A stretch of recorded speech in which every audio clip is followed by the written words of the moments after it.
आजी हे कसं आहे मंगळसूत्र? भेजा काय ग? छान आहे ना, भुवनेश्वरी मॅडम छान दिसेल. वय वय काय चाललंय बुबे? हे बघ दागिने बघते तुझ्यासाठी. मॅडम हे मंगळसूत्र कसं वाटतंय? तुमच्यावर छान दिसेल. मंगळसूत्र दागिने आता काय बी नका. होय म्हणजे मॅडम नको, म्हणजे उद्या लग्न आहे तुमचं. आणि नवं दागिनं घालाया आवडतात नव तुला? पण आता काही नका. काय काय झालं बुबे? मॅडम काय काय झालंय? तुम्ही नको का म्हणताय मंगळसूत्राला? म्हणजे त्याच्याशिवाय लग्न कसं होणार? लग्न, त्याच लग्नाविषयी जरा बोलायचंय. म्हणजे सांगतो. दादा आटपा हे सगळं हा घेऊन जाऊ. जी सरकार. हा आम्ही बोलवतो तुम्हाला नंतर. हो हा हो हो. न्या सगळं न्या. आई मोठा मालक कुठे आहेत? आहेत की त्यांच्या खोलीत. जरा एक काम करशील काय, त्यासनी बोलवून आणशील? होय. आणि आमची एक विनंती आहे, त्यांनाच पाठव, तू येऊ नकस. आम्हाला जरा त्यांच्याशी प्रायव्हेटमध्ये बोलायचं आहे. काय काय झालं काय बुबे? सांगतो आम्ही तुला नंतर सांगतो. बर.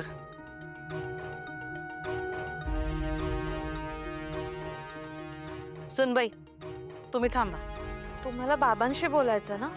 आम्हाला तुम्हा दोघांशी बोलायचं.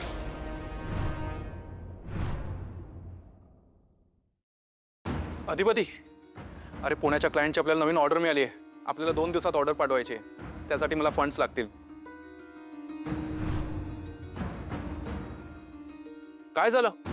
आणि कसल्या विचारात आहेस? अरे तुला बघाव त्या तू टेन्शनमध्येच असतोस. नक्की झालं काय? पुन्हा विचार कसला करतोयस? आई साहेबांचंच गिरे. सगळं ठीक आहे ना? ठीक आहे सगळं. आता काय ठीकच आहे म्हणायचं. उलट आता लगीन व्हायला लागले आई साहेबांचं. त्या बी खुश आहेत, सगळी खुश आहेत. घरचं वातावरण बदलले. पण ना मला वेगळीच काळजी वाटते माहिती आहे का ओंक्या? कसली काळजी? अरे आमचा बा कसा आहे आम्हाला चांगलं माहीत आहे ओंक्या. आत्ता मस्त तयार झालेत ते लग्नाला. आयुष्यभर आमच्या आई साहेबांनी आनंदात ठेवतील का नाही मला शंका वाटते रे. त्यांचं नातं कसं आहे मी लहानपणापासून बघितलं माझ्या डोळ्याने. आणि आत्ता अचानक ही 2 माणसं आता लग्नाला तयार झाली म्हणलं मला जरा टेन्शन यायला लागलं. बाकी काय नाही. ही सगळी सजावट काढायला सांग, आणि बाहेर पण जी आहे ती पण सजावट काढायला सांग. आपण थोरल्यासारखं जेवढं सांगितलंय तेवढं कर.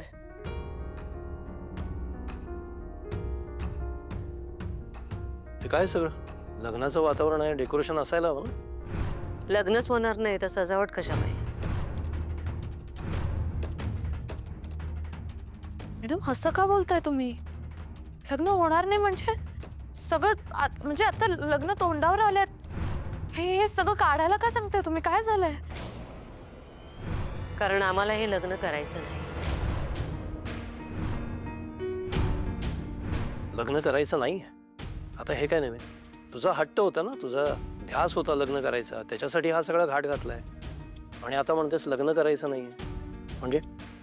हे बघा मोठे मालक, तुम्ही रागावू नका. आम्ही जे काय बोलतोय ते नीट विचार करून बोलतोय, शांतपणे बोलतोय.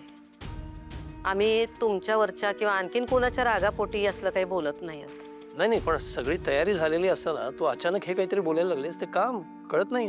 इतक्या वर्षात कवा जाणीव झाली नाही, पण ही लग्नाची तयारी सुरू झाल्यावर आमच्या ध्यानात आलं, आम्हाला जाणवायला लागलं की तुमच्याशी लग्न करण्याची आमची लायकी नाही.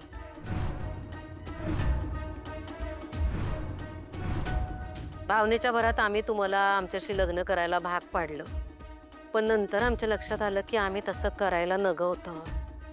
आमची लायकीच नाही म्हणताना आम्ही असं करायला नगच होतं. काही प्रॉब्लेम झालाय का मॅडम? असं का म्हणताय तुम्ही अचानक?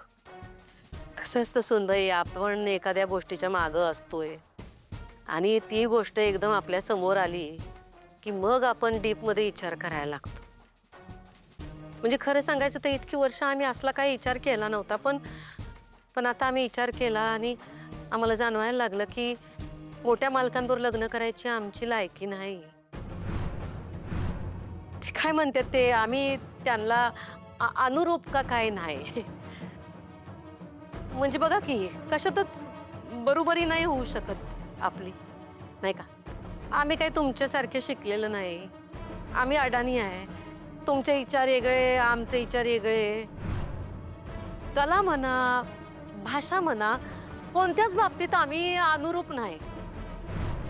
आपलं तर काय बी पटत नाही. आम्ही एक म्हणलं की तुम्ही 10 म्हणताय. आमचं तुमच्यावर प्रेम आहे, पण तुमचं आमच्यावर प्रेम नाही आम्हाला चांगलंच ठाव आहे. हे जे काही चाललंय ते सगळं एकतर्फी चाललंय. आणि मागच्या काही वर्षात आम्ही तुम्हाला लई त्रास दिला. तुम्ही ते समजा सहन केलं. तुमच्या मनात आमच्याबद्दल जो काही राग आहे तो काही चुकीचा नाही. म्हणजे आम्ही तुमच्या जागी असतो तर तसंच वाटलं असतं आम्हाला पण, कारण आम्ही तुम्हाला ती त्रासच तेवढा दिलाय. आम्ही या घरात आलो तेव्हा आपल्याकडून जी काही चूक झाली त्या सगळ्याचा दोष तुम्हाला एकट्याला देऊन कसं काय चालेल, नाही का? चूक आमची पण होतीच की. आम्ही पण तेवढेच जबाबदार आहोत. आणि तुम्ही आम्हाला घरात घेऊन आलात तेव्हा तुम्ही आम्हाला सांगितलं होतं की आमचं काम फक्त अधिपतींना सांभाळण्याचं आहे. तुम्ही आम्हाला अधिपतींची दाई म्हणून या घरात आणलं. आणि जसजसे आम्ही या घरात राहू लागलो, आम्ही आशेला लागलो. असं वाटलं कवा ना कवा तुमच्या मनात आमच्याबद्दल प्रेम निर्माण होईल. आणि आमच्या अपेक्षा पूर्ण झाल्या नाहीत म्हणून आम्ही तुमच्यावर राग काढत राहिलो. आम्ही तुमच्या कोणी होऊ शकलो नाही, पण मग अधिपतींच्या आईसाहेब झालो. आई नाही म्हणायचं, आई साहेब म्हणायचं. आई साहेब. आम्ही अधिपतींवर खूप प्रेम केलं, मनापासून प्रेम केलं, पण आम्ही त्यांना अडाणी ठेवलं. ही आमच्याकडून लई मोठी चूक झाली, लई मोठी चूक झाली. आताच्या काळात कुठं पण गेलं तरी शिक्षण लागतेच की, नाही का? आम्ही लई चुकीचं वागलो, दुष्टपणा केला. सुनबाईंनी या घरात येऊ नये म्हणून आम्ही लई प्रयत्न केले. तुम्हाला पण खूप त्रास दिला. तुमच्या बाबतीत पण लई चुका केल्या आम्ही सुनबाई. आज आम्ही खरं कबूल करतो मोठे मालक. आम्हाला ही अक्षरा सून म्हणून नगवती, आमच्या अधिपतींची बायको म्हणून नगवती म्हणून आम्ही लई विरोध केला. पण जेव्हा आम्हाला कळलं की अधिपती लग्न करतील तर अक्षराशीच करतील, नाहीतर करणार नाहीत, तेव्हा आम्ही घाबरलो आणि त्यांच्या लग्नाला परवानगी देऊन टाकली. अक्षरा सून म्हणून या घरात आली तेव्हापासून आम्ही त्यासनीच त्रास द्यायला सुरुवात केली. खरं तर तुमच्या संसाराबद्दल कोणताच निर्णय घेण्याचा आम्हाला अधिकार नसताना आम्ही आमची मनमानी केली मनमानी. तुम्हाला मोठ्या मालकांना सतत डावलत राहिलो. सगळी सत्ता, प्रॉपर्टी आमच्या ताब्यात ठेवली. या घरात आल्यापासून आम्ही लई दुष्टपणा केला. पण एक गोष्ट खरं सांगतो, मला कळत नाही हे असं अचानक मध्येच हे तू का बोलतेस? इतकी वर्ष नाही बोललो मोठे मालक, आता बोलतोय खरं तर बोलू द्या की, आम्हाला बोलू द्या. बोल. मोठे मालक, आम्ही तुमच्याशी वाईट वागलो, सुनबाईंशी वाईट वागलो, खोटेपणा केला, पण एक गोष्ट मात्र खरी केली, ती म्हणजे आमच्या अधिपतींवर प्रेम केलं. ते खरं केलं, त्यात कोणता खोटेपणा नव्हता. तुझं अधिपतीवर खरंच इतकं प्रेम आहे, इतकी माया करतेस तू त्याच्यावर, माझ्यावरचा राग काढण्यासाठी त्याला अडाणी का ठेवलंस? नाही मोठे मालक, तुमच्यावरचा राग काढण्यासाठी नाही. अहो, मला खरंच असं वाटायचं की जगात वावरायला फक्त डोसकं लागतंय, शिक्षण नाही. आता बघा की आम्ही अडाणी आहोत, हा, पण आम्हाला डोसकं आहे. आमचं काय वाईट झालंय काय? आमची ही धारणा होती आणि तीच आम्ही आमच्या मुलामध्ये रुजवली. अधिपती लहान असताना आम्ही त्यासनी हेच सांगायचो, शिक्षण महत्वाचं नाही, आयुष्यात शिक्षण नाही, अक्कल महत्वाची. आम्ही मान्य करतो की आम्ही असं सांगायला नगं होतं, तसं सांगणं चुकीचं होतं, पण खरं सांगतोय हे असं त्यांना सांगण्यामागं आमचा काही वाईट हेतू नव्हता. पण आम्ही चुकीचं वागलोय हे मात्र आम्हाला जाणवलंय. हे सगळं जरी चुकीचं केलं असलं तरी अधिपतींवर प्रेम मात्र खरं केलं, त्यात बिलकुल खोटेपणा नाही. आम्ही त्यांना जन्म नाही दिला, पण आई म्हणून जितकं प्रेम देता आलं ते दिलं. आई म्हणून तुम्हाला आमची परीक्षा घ्यायची असेल तर घ्या, सगळ्या परीक्षा द्यायला तयार होत आम्ही. आणि तुम्हाला जो काही त्रास दिला त्याच्यासाठी तुम्ही आम्हाला जेलमध्ये टाकलं किंवा आणखीन कुठली काय शिक्षा दिली ती पण बघू आम्ही. पण या सगळ्यामुळं अधिपतींबद्दलचं आमचं प्रेम कवा कमी होणार नाही. नाही, अधिपतीवर तुझं खरंच इतकं प्रेम आहे म्हणतेस. असं असताना मग त्याच्या बायकोला, या पोरीला एवढा त्रास का दिला असतो? आम्ही सुनबाईनं जो काही त्रास दिला का नाही तो पण अधिपतींच्या प्रेमापोटीच. आम्ही खरं सांगतो, आम्हाला वाटत होतं की सुनबाई अधिपतींसाठी योग्य नाही. आम्हाला असं वाटायचं की ही पोरगी लई अतिशहाणी आहे, शिकलेली आहे. एवढी शिकलेली मुलगी लग्न करून घरात आली तर त्यांच्या डोसक्यावर आमच्या डोसक्यावर मिरं वाटल म्हणून आम्हाला त्यांना होते आम्हाला सुनबाई म्हणून. एवढी शिकलेली मुलगी आमच्या अडाणी पोराबरोबर संसार कसा काय करणार हा प्रश्न पडायचा की आम्हाला. आमच्या दृष्टीनं आम्हाला वेगळीच मुलगी अपेक्षित होती. आमच्या मुलापुढं आमच्या पुढं दबून राहणारी सून पाहिजे होती आम्हाला. पण सूनबाई तशा नाहीत म्हणून आम्हाला त्या सूनबाई म्हणून नग होत्या. पण खरं सांगतो, अक्षरा आम्हाला सून म्हणून नग होती याच्या मागं पण अधिपतींचं वाईट व्हावं, त्यांचा संसार सुखाने होऊ नये असा हेतू नव्हता. आम्हाला त्यांचा संसार सुखानंच व्हायला पाहिजे होता, आनंदानंच व्हायला पाहिजे होता. पण ते समद आमच्या दृष्टीनं व्हायला पाहिजे होतं, आम्हाला हवं तसं व्हायला पाहिजे होतं. पण तसं काही झालं नाही म्हणताना मग मॅडम, जे झालं ते झालं. आता कशाला आपण मागच्या गोष्टी उगाळत बसायच्या? भुवनेश्वरी, तू आज अचानक हे सगळं बोलतेस का? म्हणजे अचानक ही सगळी उपरती कशी झाली तुला? तुम्ही म्हणताय तेच बरोबर आहे. आम्हाला उपरती झाली. सुनबाई घर सोडून गेल्या का नाही तो आमच्या लक्षात आलं की या दोघांचे एकमेकांवर लई प्रेम आहे.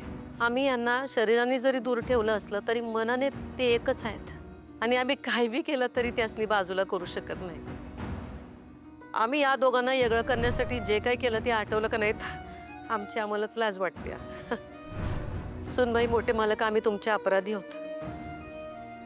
आम्हाला काय वाटेल ते शिक्षा द्या, पोलिसात द्या, फासावर लटकवा. आम्हाला आमच्या कर्माची फळं भोगायचीच आहेत. फक्त आमचे एकच मागणं आहे, तेवढं पुरं करा. तुला लग्न करायचं हे? नाही, आम्हाला लग्न करायचं नाही. आम्हाला माफी हवी. तुम्ही आम्हासनी मनापासून माफ करावं एवढी एकच इच्छा आहे आमची. आमच्यावर अजिबात राग धरू नका, कारण ज्या पुरुषावर आम्ही प्रेम केलं त्याला आमच्याबद्दल राग आहे ह्या कल्पनेने आम्ही काही मरू शकणार नाही आणि ही कल्पना काय आम्हाला जगू पण देणार नाही. अक्षरा, तू पण आम्हाला माफ कर. खरं तर ह्या घरात आल्यापासून आम्ही तुला धडा शिकवण्याच्या गोष्टी केल्या, पण खऱ्या अर्थानं तूच आम्हाला धडा शिकवलायस आणि असा धडा शिकवलायस का आयुष्यभर आम्ही काही त्यो विसरणार नाही. आता मोठ्या मालकांनी आम्हाला मोठ्या मनाने माफ केलं, पोलिसात पाठवलं नाही तर आम्ही पण तुमचे ते शाळेचे धडे गिरवणार. कारण आम्हाला शिक्षणाचं महत्व चांगलंच कळलंय. आपण आमच्या अधिपतींनी शिक्षण सुरू केलं तेव्हा मला लई राग आलता. आम्ही एवढा विरोध केला होता तरी पण तुम्ही त्यांची चोरून शिकवणी घेतली, तेव्हा आम्ही रागाच्या भरात तो फळा जाळून टाकला होता.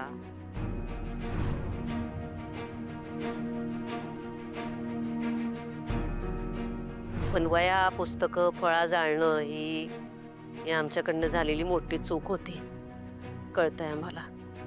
आणि आम्ही एवढा विरोध केला तरी पण तुम्ही अधिपतींचं शिक्षण मात्र चालूच ठेवलं.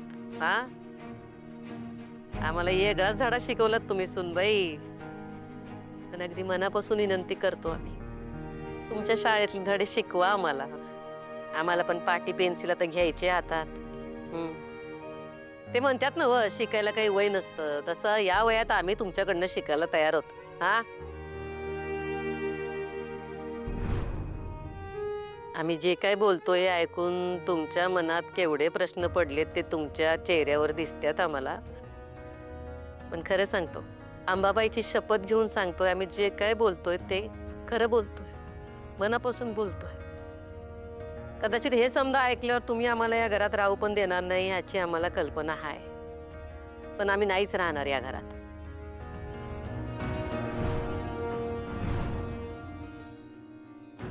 आम्ही एखाद्या मठात राहू, देवळात राहू, वृद्धाश्रमात राहू, कुठं पण राहू, पण आता या घरात राहणार नाही आम्ही. मॅडम नाही सुनबाई, आमची काळजी करू नका. डोसका आहे आम्हाला, आम्ही काय उपाशी मरणार नाही. पण आता हे घर, किंवा आयशो आराम, सत्ता काय बी नका आम्हाला. आणि अधिपतीनं पण हेच सांगू की काही झालं तरी शिक्षण बंद करू नका. आणि हो, तुम्हाला शाळेचं नाव बदलायचं होतं का नाही, बदलून टाका. अडाणीबाईचं नाव शाळेला देऊन काय करायचंय. हा, पण आम्ही आता शिकणार यापुढं, नक्की शिकणार. आणि तुम्ही पण तुमच्या लेकरा बाळांना शिकवा, मोठं करा. आमच्या नातवंडाला हातात धरून त्याचे लाड करावे हे काय आता आमच्या नशिबी नाही, पण आमची एकच इच्छा आहे, त्याचा जन्म झाल्यानंतर एकदा त्याला आमच्या हातात घेऊ द्या, आम्हाला त्याचे लाड करू द्या. तेवढी आमची एक इच्छा पूर्ण करा सुनबाई. कराल ना हो?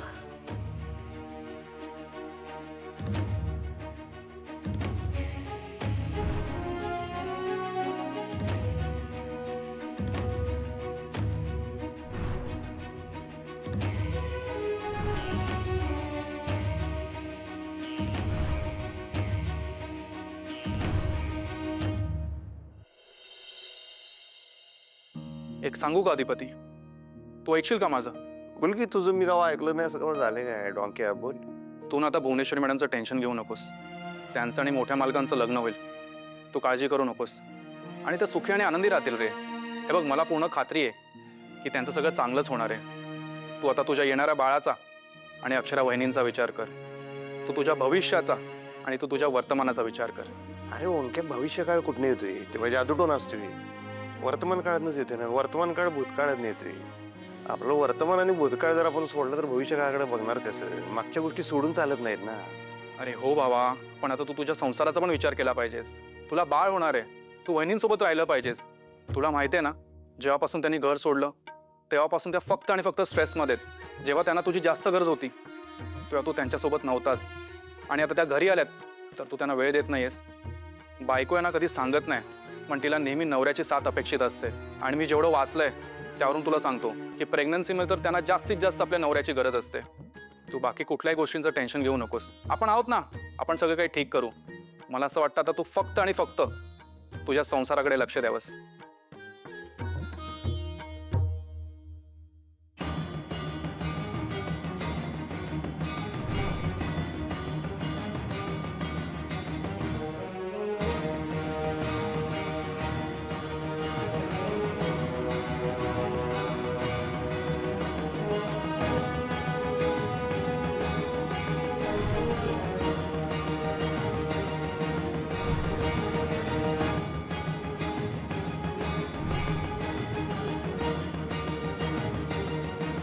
ताई,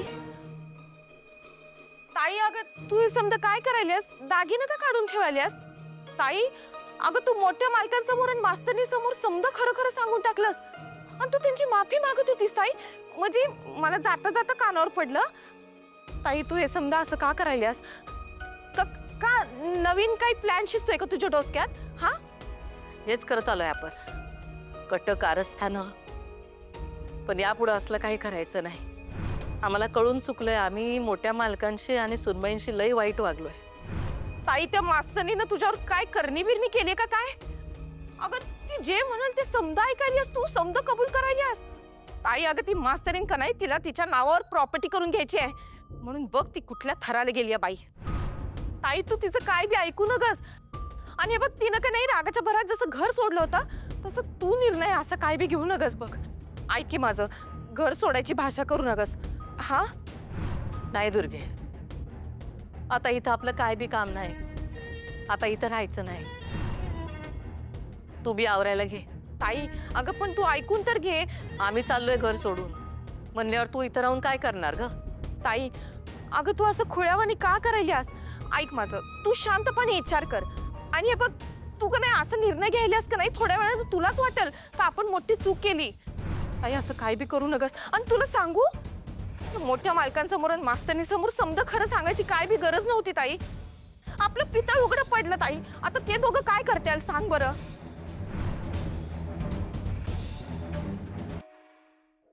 अक्षर, हे काय होतं? म्हणजे म्हणजे हे भुवनेश्वरीला अचानक काय झालं? तेच तर मला काही कळतच नाही बाबा, काय झालंय त्यांना? अक्षरा, मला टोटल लागत नाहीये कशाची. आणि मला आता जास्त धास्ती वाटायला लागली. म्हणजे जी बाई बसता उठता कारस्थानं करते, तुला आणि मला त्रास दिल्याशिवाय जिला चैन पडत नाही, ती बाई सगळं अचानक सगळं खरं खरं कबूल करते स्वतःहून. अक्षरा, हे तुला खरं वाटतंय? तुला पटतंय? हे मला नाही पटत आहे. मला खरं नाही वाटत आहे. बाबा मला असं वाटतंय की त्या खरं बोलतायत. अक्षरा बाळा, आत्ताच्या या तिच्या वागण्यावरती नको जाऊ. तुला तिचा खरा स्वभाव माहिती आहे, तू अनुभव घेतलायस. स्वार्थासाठी ती बाई वाटेल ते करू शकते, वाटेल तेवढे रंग बदलू शकते, तुला माहिती आहे. म्हणजे बघ ना, इतके दिवस लग्न म्हणून जीव काढला ते ना, इतका त्रास दिला. मी अट घातल्यानंतर तुला घरात परत आणण्यासाठी तिनं एवढं सगळं घडवून आणलं. ती बाई अचानक आता लग्न नको म्हणते. अक्षरा, तिचा सूर ऐकलास तू? तिचा शांत संयमी सूर हे नवीन आहे. आक्रस्ताळेपणा नाही, आरडाओरडा नाही, कुरघोड्या नाहीत. हे जास्त डेंजरस वाटते मला. आणि अक्षरा, मला हे खरं नाही वाटत आहे. ती सहानुभूती मिळवण्यासाठी करते का हे? नाही नाही नाही बाबा, हे सहानुभूती मिळवण्यासाठी नाही केलंय त्यांनी. मला मॅडमच्या डोळ्यात खरेपणा दिसला. बाबा मला खरंच असं वाटतंय ते खरं बोलल्या. अक्षरा, मला हे सगळं नाटक वाटतंय तिचं अजूनही. बाबा मला मान्य की त्यांनी आतापर्यंत फक्त कारस्थानं केली आहेत, नाटकं केली आहेत. हाच त्यांच्या बोलण्यात खरेपणा होता बाबा. मन मोकळेपणाने बोलल्या त्या. मला जेव्हा आधी कळलं ना की या अधिपतींच्या खऱ्या आई नाही आहेत, तेव्हा मला खूप धक्का बसला होता. तेव्हा प्रचंड राग आला. मी त्यांच्याशी बोलायलाही गेले होते. पण मग त्यांनी त्यांची खरी बाजू मला सांगितली. अशाच मन मोकळेपणाने त्या माझ्याशी बोलल्या. या घरात आल्यापासून नेमकं काय काय घडलं हे सगळं खरं सांगितलं त्यांनी. आणि मला आज तेच जाणवलं बाबा त्यांच्या बोलण्यात. एक स्त्री म्हणून मला पटलं सुद्धा त्यांचं म्हणणं. जे खरं सांगायचं तर तेव्हा सहानुभूती वाटली होती मला त्यांच्याबद्दल. एक लेकरू येऊन तुमच्या पायाला मिठी मारतो, तुम्हासनी आई आई म्हणतो, तुमचं काळीज हलणार नाही काय? अधिपतींच्या त्या मिठीत आमच्यातल्या बाईची आई झाली. एका क्षणात पोरानं आई केलं आम्हास. मला आज असं वाटलं की त्या असं मन मोकळं करतायत आपलं. यामागे कारस्थान असेल असं नाही वाटत बाबा मला. अक्षर, काय ना, मलाही गोंधळायला झालंय. पण इतकी वर्ष मी त्या बाईला ओळखतो. माझा असा इतक्या सहजासहजी तुझ्यासारखा विश्वास नाही बसणार. मला वाटतंय की हे खरं नाहीये. हे जे काय करून गेले ना ते सगळं खोटं आहे. आणि याच्या मागे तिचा काहीतरी हेतू आहे. बाबा पण माणूस असं सतत खोटं नाही ना वागू शकत. कधीतरी त्याला रिअलाइज होतं की आपण चुकीचं वागलोय, आपण असं करायला नको होतं. मला असं वाटतं भुवनेश्वरी मॅडमना फायनली रिअलायझेशन झालंय. ठीक आहे अक्षरा, पण मला सांग, नेमकं आज का सुचतंय तिला हे सगळं? लग्न उद्यावर आलंय ना, आणि आज ती आपल्याला हे सांगते लग्न नकोय वगैरे. हे म्हणजे असं का? हे मला कळत नाहीये. असं का? तिला लग्न हवंच आहे. हे जे काही आत्ता ती करून गेली ना, त्याच्या मागे काहीतरी हेतू आहे. त्याच्या काहीतरी मागण्या आहेत, नवीन मागण्या आहेत. नाही तसं काही नसेल बाबा. तुम्ही नका एवढा विचार करू. आता आपण काय करायचंय? म्हणजे ती तर आता लग्न नको म्हणते, मग आपण सोडून देऊया तो विषय. हां, म्हणजे बघ, तुलाही माहिती आहे मला सिरियसली तिच्याशी लग्न करायचं नव्हतंच. मी सुटलो असं म्हणूया आपण. असंही तू घरात परत यावीस म्हणून मी तयार झालो होतो ना लग्नाला. आता तिचाच निर्णय बदलला म्हणते ती, तर मग मी पण माझा निर्णय बदलतो ना. ही दोघं आमच्या बाबतीत जे काय करतील ते आम्हाला मान्य असेल. जी काय शिक्षा देतील ते आम्ही भोगू. जा आता, जास्त बडबड करत बसू नकोस. निघायचंय आपल्याला. ताई अगं अशी लंकेची पार्वती बनू नकस. मला तुला असं बघायची सवय नाही. तू का नाही मूळ रूपात ये बरं. आणि हे बघ, घर सोडायची भाषा करू नकस ताई. हा दुर्गे, तुला एकदा सांगितलेलं कळत नाही वय? आपण या घरात आलो होतो तेव्हा कसे आलो होतो?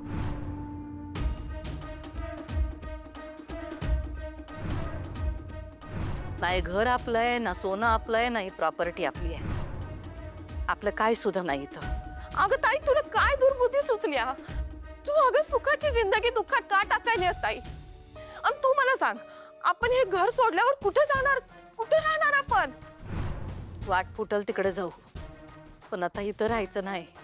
जा आता. आणि आईला पण सांग आवरायला, आपल्याला निघायचंय. आई, तू माझं ऐकून घे की एवढंच. तुला एकदा सांगितलेलं कळत नाही दुर्गे? निघ.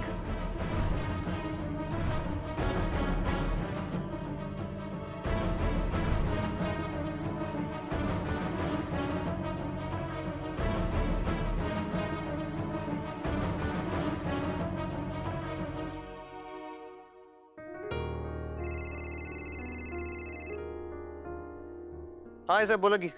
अधिपती, जरा घरला येत आहे का? हा चालतंय, येतोय. काय हो, काय काम आहे का? हा, जरा काम होतं. काय झालं? तुमचा आवाज का असा झालाय आई साहेब? काय झालं? नाही अधिपती, फोनवर नाही बोलता येणार. जरा या तुम्ही इथं, आपण बोलू.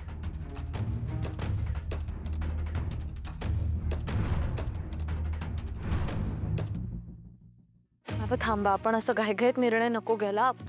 आपण थोडा विचार करूया. वहिनी साहेब, ते डेकोरेशन आले डोक्यावर बसलेत. त्यांना थांबायला सांगा आणि त्यांच्या चहा पाण्याची व्यवस्था बघा. हा, काय करायचं ते मी सांगते. जातो. मला काय वाटतं ना, की समजा हा जर भुवनेश्वरीचा नवीन ट्रॅप असेल ना, तर आपण त्याच्यामध्ये अडकायला नको. तुला माहिती आहे तिचा स्वभाव, ती आज एक उद्या एक बोलते. आणि कदाचित अधिपतीच्या मनात सिंपती तयार करण्यासाठी हे करत असेल ती. त्यामुळे बाळा, मी तिच्यावरती विश्वास नाही ठेवणार आहे सहज. आणि तू सुद्धा नको ठेव. हा,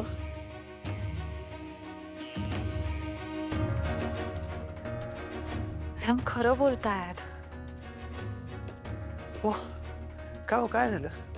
काय काय कुठे काय? आई साहेबांनी फोन केला मला, अर्जंटमध्ये बोलवून घेतलं. मला काय कळलं ना काय झालं. का फोन का केला तुम्हाला? हा फोन काय माहिती, ते काय मला क्लिअर बोलले नाही तो. तुम्ही बघा काय म्हणतायत त्या. तुम्ही बघा.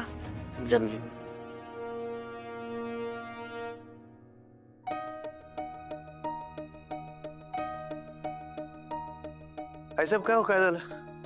एवढ्या अर्जंटमध्ये बोलवून घेतलं. काय झालं, एका काढले सर? सांगतो. तुमचा पेरावा असा का बदललाय? काय झालं? दागिने बिगिने नाहीत का? काय तब्येत ठीक नाही का तुमची? काय नाही सगळं सांग. बरं झालं मोठे मालक तुम्ही इथं आलात. आम्ही तुम्हाला भेटायला येणारच होतो. हे आपल्या फॅक्टरीचे सगळ्या उद्योगधंद्यांचे कागदपत्र ते फक्त तुमचे आणि अधिपतीचे आहेत. बाकी कुणाचा काय अधिकार नाही त्याच्यावर. आई साहेब नाही तुमच्याकडे घ्या, ठेवा. थांबा अधिपती. सुनबाई, हे सूर्यवंशींचे दागिने आम्ही इतकी वर्ष मिरवली, त्याच्यावर आमचा काय अधिकार नाही. ठेवा तुमच्याकडं, तुमचं स्त्रीधन आहे. सुनबाई घ्या. तुम्ही घेतलं नाहीत तर आम्हाला लई वाईट वाटेल. काय झालं आई साहेब? घ्या.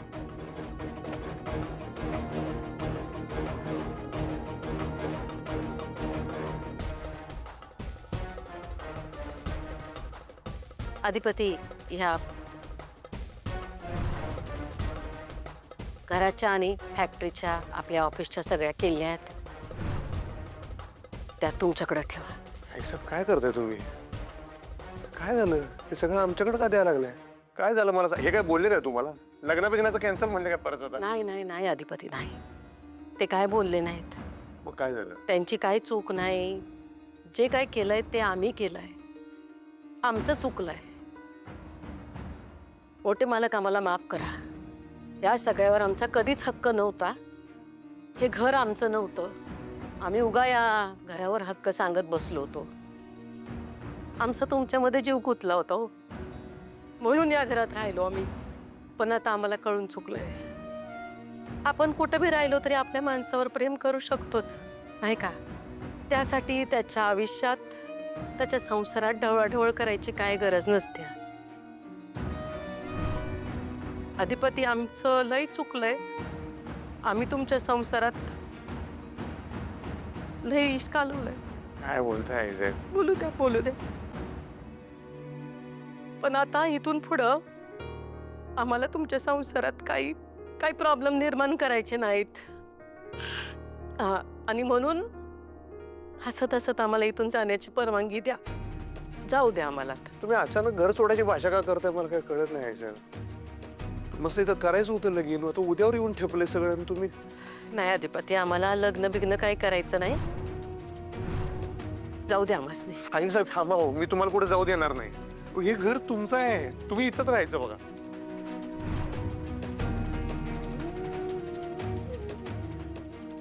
अधिपती, नका अडवू आम्हाला. जाऊ द्या आम्हाला. सुखाने संसार करा, आनंदात राहा. सोन्यासारखी बायको मिळाली आहे तुम्हाला. लय हुशार पोरगी आहे ती. त्यांना त्रास होईल असं काही वागू नका. एक ध्यानात ठेवा, आमचा आशीर्वाद कायम तुमच्या पाठीशी असेल. तुम्ही आता तुमच्या संसाराचा, तुमच्या होणाऱ्या बाळाचा विचार करा. आणि एक फक्त करा, तुम्हाला बाळ झाल्यानंतर एकदा तुमच्या बाळाला आमच्या हातात द्या. आम्हाला त्याचे लाड करू द्या. काय निर्वानिर्वीचं बोलताय हो आईसाहेब? काय बोलताय तुमचं तुम्हाला तरी कळतंय का? हो सांगा की, तुम्ही तर सांगा की. याच नाही असं का करताय?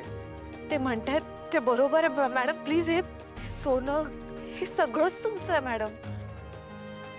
नका ना जाऊ, प्लीज नका जाऊ. नाही सुनबाई, आम्हाला जावं लागेल. नका अडवू आम्हाला.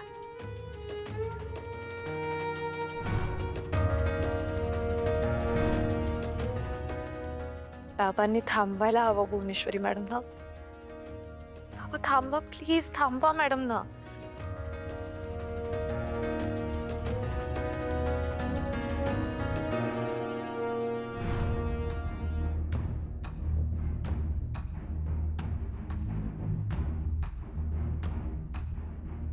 आमचं फोन इथं कुठेतरी ठेवला होता आम्ही. मॅडम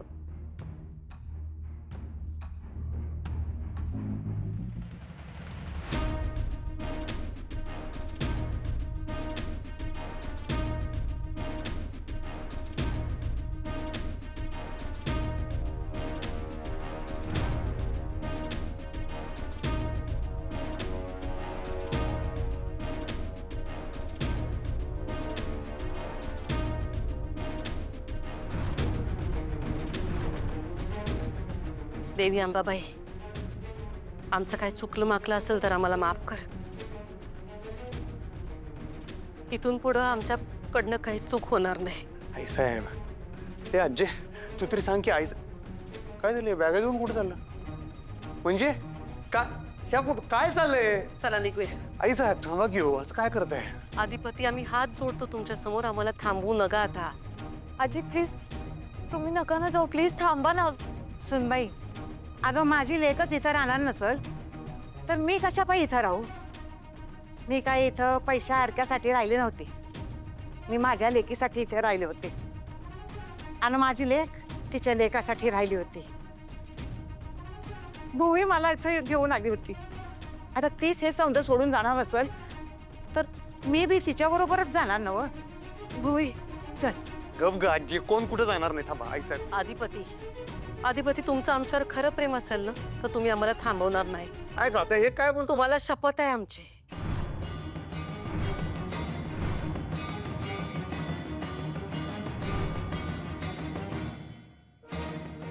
सुनबाई, मोठे मालक येतो आम्ही. आईसाहेब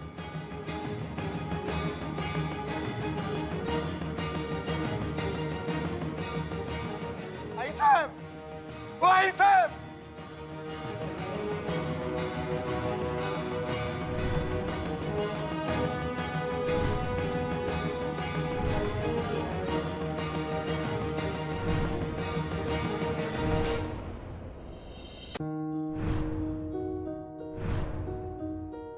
अधिपती रडू नका. त्या डोळ्यासमोर निघून गेले आईसाहेब. आम्ही काहीच करू शकलो नाही, त्यांना अडवू पण शकलो नाही. कसं परत आणणार होतं मी त्यांना? आणू आपण त्यांना परत. आपण नक्की परत आणू त्यांना.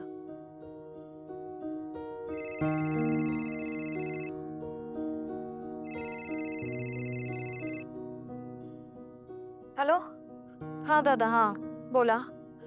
हा हो हो, ते डेकोरेशनचं मी सांगते तुम्हाला. मला मला प्लीज थोडा वेळ द्या. हा, मी सांगते तुम्हाला.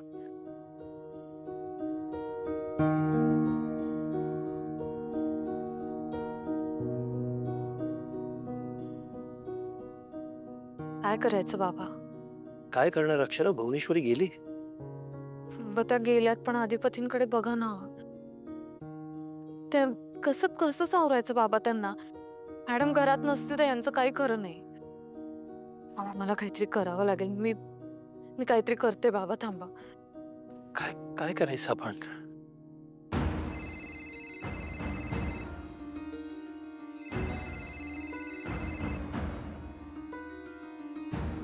फोन उचलत नाहीत आमचा. मी लावते, थांबा, मी लावते. लावा बरं.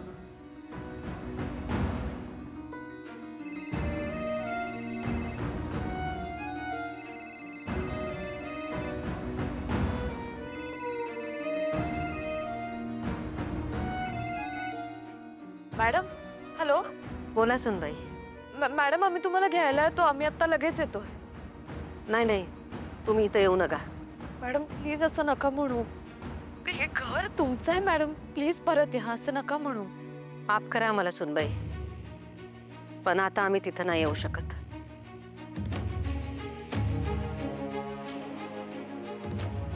काय झालं? काय म्हणल्या? येतात ना परत? येतात ना? कधीच परत येणार नाही म्हटल्या. अडवायला पाहिजे, मी चूक केली. आता कसं आणायचं त्यासनी परत? आता पण करू काहीतरी.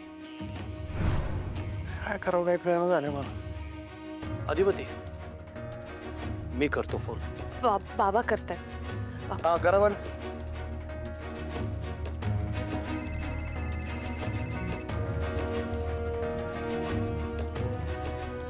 हॅलो. भुवनेश्वरी कुठे आहेस तू? घराबाहेर. तू का गेलीस घराच्या बाहेर? भुवनेश्वरी, इतकी वर्ष आपण भांडलो, इतकी वर्ष एकमेकांचा तिरस्कार केला आपण. भुवनेश्वरी, तू गेल्यानंतर मला जाणवतंय की या सगळ्याची सवय झाली आहे मला. आणि त्यासाठी नाही, अधिपतीसाठी. तू ये, परत ये घरी. नाही मोठे मालक, या टायमाला मला माफ करा. आम्ही नाही परत येऊ शकत.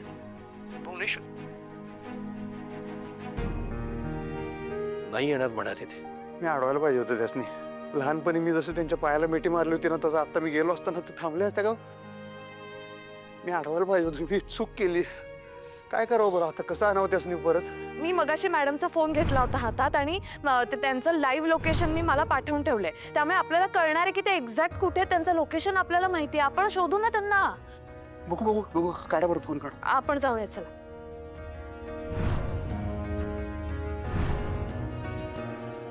काय भुवनेश्वरी मॅडम घर सोडून गेल्यात? हो हो, आत्ताच अक्षराचा मेसेज आला, लग्नही कॅन्सल केलं म्हणे. अगं पण का? त्यांना तर चारोस रावांबरोबर लग्न करायचं होतं ना? हो, आता त्यांनीच लग्न कॅन्सल केलंय. तिकडे नेमकं काय घडलंय काही कळत नाहीये. हो,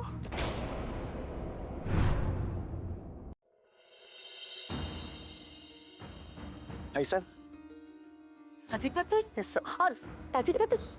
तुम्ही चला, तुम्ही घरला चला आपल्या. अहो, पण तुम्ही काय करताय? तुम्ही सगळे इथे कसं काय आलात? तुम्हाला समजेस कसं काय माहिती आम्ही इकडे आहे म्हणून? अक्षरामुळे कळलं आम्हाला. सुनबाई, तुम्हाला कसं काय कळलं? तुम्ही जेव्हा निघत होतात तेव्हा तुमचा फोन मी घेतला होता आणि लाईव्ह लोकेशन मला पाठवून ठेवलं होतं. म्हणून आम्ही ते फॉलो करू शकलो आणि तुम्हाला शोधू शकलो. सॉरी. नाही, बरं झालं तुम्ही ते केलं. म्हणताना आम्ही इथं पोहोचलो तर राहायचं, नाही तर कसं शोधलं असतं तुम्हाला? तुम्हाला चांगलं माहिती आहे आम्ही तुमच्याशिवाय जगू शकत नाही. तुम्ही आपल्या घरला चला. आयसात चला माझं. अधिपती, आम्ही घरला परत येऊ शकत नाही. आम्ही हात जोडतो तुमच्या समोर. आम्हाला परत घरला यायला सांगू नका. आम्ही त्या घरात तुमच्या आई बनायला आलो होतो, पण कायच मालकी होऊन बसलो होतो. आम्ही तसं करायला नको होतं. आमचं चुकलंय. आम्ही लई दुष्टपणा केलाय. भुवनेश्वरी, खूप वर्षांपूर्वी तुझी पावलं सूर्यवंशींच्या घरात पडली म्हणून माझं कोसळतं घर सावरलं होतं. तुला माहिती नाही आहे चारूच्या जाण्यानंतर माझी अवस्था काय झाली होती. अधिपतीला कसं सांभाळावं मला खरंच कळत नव्हतं. भुवनेश्वरी, तू आलीस आणि फक्त अधिपतीला नाही तर मला, माझ्या घराला, माझ्या घरातल्या सगळ्या माणसांना तू सांभाळलंस. आपण तुम्हाला त्रास पण तितकाच दिला की आम्ही मोठे मालक. आम्हाला त्याची शिक्षा मिळालीच पाहिजे. मॅडम प्लीज, ते झालं गेलं विसरून जा मॅडम. प्लीज घरी परत तुम्ही बघा ना एकदा अधिपतींकडे. तुम्हाला माहिती आहे ना ते तुमच्याशिवाय राहू नाही शकत मॅडम. का असं करताय? चला ना घरी प्लीज. अजित तुम्ही सांगा बरं यांना. भुवीने जो निर्णय घेतलाय ना हो, तो योग्यच घेतला आहे. आतापर्यंत नेहमीच मी तिची साथ देत आली. आता मी तेच करणार. माफ करा, आता आम्हाला आग्रह करू नका. आम्हाला आमच्या वाटेनं जाऊ द्या. अजय, हे असं उगाच काहीतरी उगाच येड्यावाने बोलू नको. मी सगळ्यांना घेऊन जाणार. चला चला, तुम्ही सगळे चला. आईसाहेब बास झाला तर चला. मॅडम बाबांशी लग्न करणं तुमचं स्वप्न होतं ना. तुमचं स्वप्न पूर्ण होत आहे. आता तुमचं लग्न होणार आहे बाबांशी. मग आता असं ऐन वेळेला का करताय तुम्ही? चला, आता मी का तुमचं ऐकणार नाही. तुम्हाला माझी शपथ आहे. तुम्ही चला. नाही, अधिपती शपथ घालू नका. का तुम्ही शपथ घातली होती ना हो? मग मी घालू शकत नाही का? मी पण घालतो आता शपथ. तुम्ही चला. जवळ तुम्ही घरला परत येणार नाही तोपर्यंत मी काय शपथ सुटली म्हणत नसतो. मी काय ऐकणार नाही तुमचं. आता चला तुम्ही. मॅडम बरोबर आहे त्यांचं. तुम्ही मला म्हटलात ना आता तुम्हाला नातवंड होणार आहेत. मला म्हटलात ना तुम्ही की तुमचं बाळ जन्माला आलं की एकदा तरी मला माझ्या हातात द्या म्हणून. तुम्हीच खेळवणार आहात नातवंडाला, त्याचा सांभाळ करणार आहात. मी शाळेत गेल्यावर त्यांना कोण सांभाळणार आहे मॅडम? हे सगळं तुम्हाला करायचंय मॅडम. प्लीज प्लीज घरी परत या मॅडम. आम्हाला सगळ्यांना तुमच्या साथीची खूप गरज आहे. प्लीज प्लीज घरी परत या. खरंय. चला आईसाहेब. कुठल्या हक्काने आम्ही घरला परत येऊ? त्याच हक्कानं जो हक्क इतकी वर्ष हट्टाने मागत होतेस माझ्याकडे.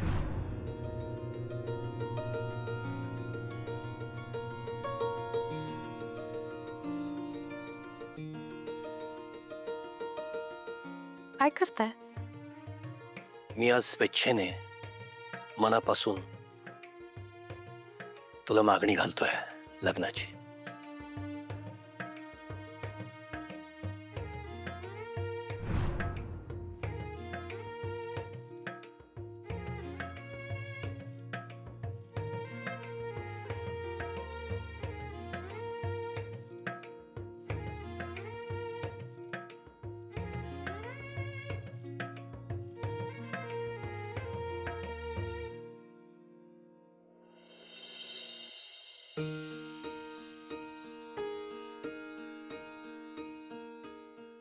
सनबाई, तुमच्यामुळं आमच्या हातावर मेहंदी लागली आज. तुमचे जितके आभार मानावे तितके कमी आहेत. आपल्या माणसांचे कोणी आभार मानतं का मॅडम? हा, बघू जरा. हे असं आहे वय. अहो, बघितलं का? छान घडलंय छोटस सी अक्षरानं. आम्ही पण काय कमी नाही. तुम्ही बी दाखवा की आपला मोठा बी दाखवा. बघा. काढा बाकीची मेहंदी पण काढा.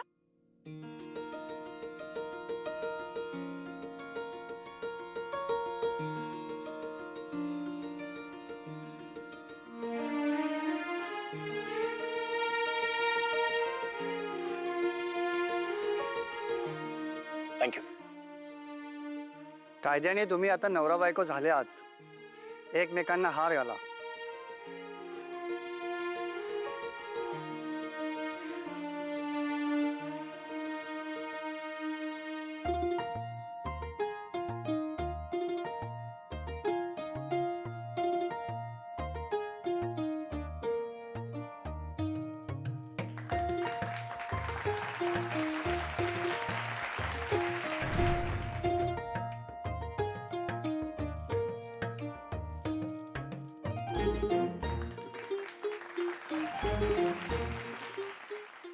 भुवे, आता एक छानसा उखाणा घे.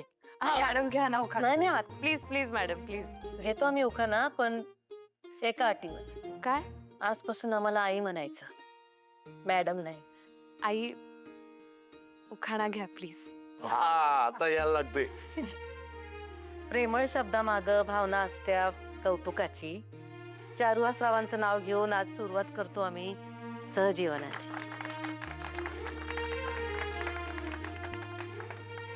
आता तुम्ही घ्या. मी तुम्ही मला एकच येतो उखाणा, मी तोच घेतो. भाजीत भाजी मेथीची, भुवनेश्वरी माझ्या प्रीतीची.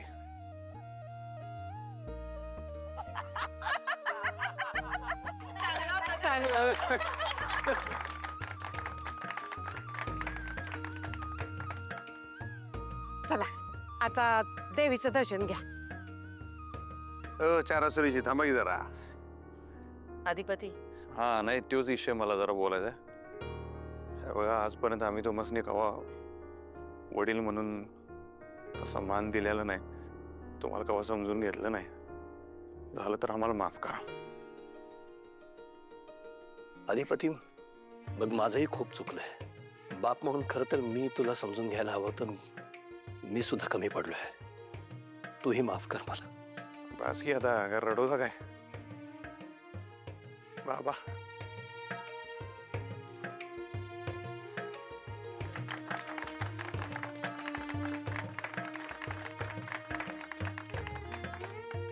खऱ्या अर्थाने घराला घर पण आल्यासारखं वाटलं.